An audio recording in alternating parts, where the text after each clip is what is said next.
बिस्मिल्लाहिर्रहमानिर्रहीम अस्सलाम वालेकुम। ये वीडियो बहुत अहम होने वाली है ज़िमनी इम्तिहानात के हवाले से और सालाना इम्तिहान 1447 के हवाले से और ज़िमनी इम्तिहान में कौन कौन से लोग कौन कौन से तलबा शिरकत कर सकते हैं और कौन से नहीं कर सकते। और इसके अलावा नज़र सानी जो आपके जो एग्ज़ाम है 1446 का जो हुआ है, ये जैसे ही रिज़ल्ट आएगा तो उसमें नज़र सानी आप कैसे करवा सकते हैं, फ़ीस कितनी होगी, ये सारी वीडियोज़ में आपको मालूमात दी जाएंगी।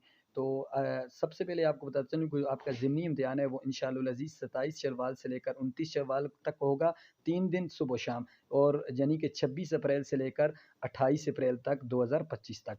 और इसके बाद जो इसके दाखिले जाएंगे ज़िमनी इम्तिहान के वो 10 शव्वाल मुकर्रम तक वसूल किए जाएंगे। जैसे ही आपका रमज़ान में रिज़ल्ट आए 15 रमज़ान तक, तो उसके बाद आपने ये शव्वाल के ज़िमनी इम्तिहान के दाखिले भेज देने हैं, फिर आपने बिल्कुल भी इंतज़ार नहीं करना। और ये आपका जो दाखिला होगा ये ऑनलाइन होगा, दाखिला फ़ार्म पर वसूल नहीं किया जाएगा। और आपने जो फ़ीस का सबूत है वो चालान और दाखिला वो आपने लाज़मी भेजनी है।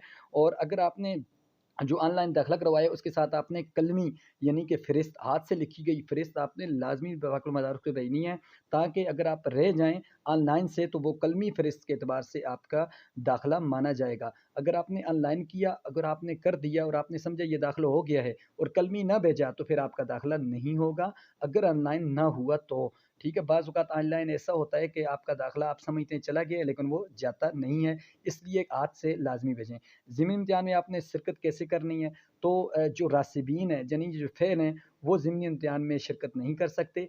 ज़िमनी इम्तिहान में रफ़ा दर्जात वाले और जो जिनके नंबर यानी कि 40 से कम हैं किसी एक पेपर में, तो वो मजबूरी तौर पर वो मकबूल हैं।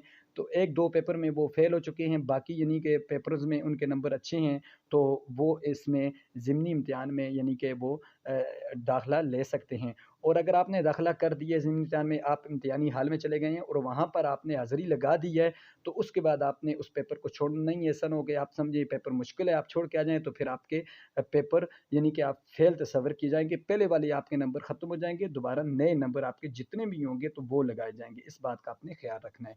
तो इसके बाद अगर किसी का पर्चा कलअदम था या वो पर्चे में गायब था तो उसके 500 नंबर भी हैं, तो फिर भी उसे पर्चा वो ज़िमनी में लाज़मी देगा।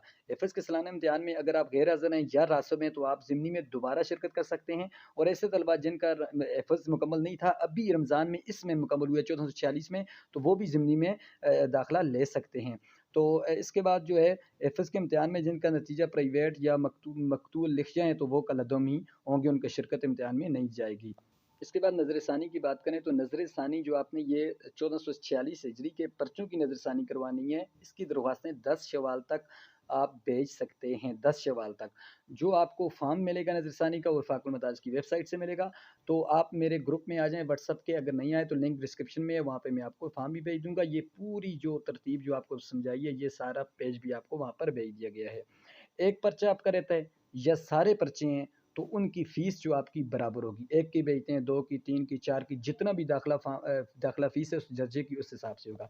अब हम बात करते हैं सालाना इम्तिहान 1447 2026 की। इंशाअल्लाह अज़ीज़ सालाना इम्तिहान 27 रजब 1447 17 जनवरी 2026 में शुरू होंगे पेपर। वीडियो को लाइक करके चैनल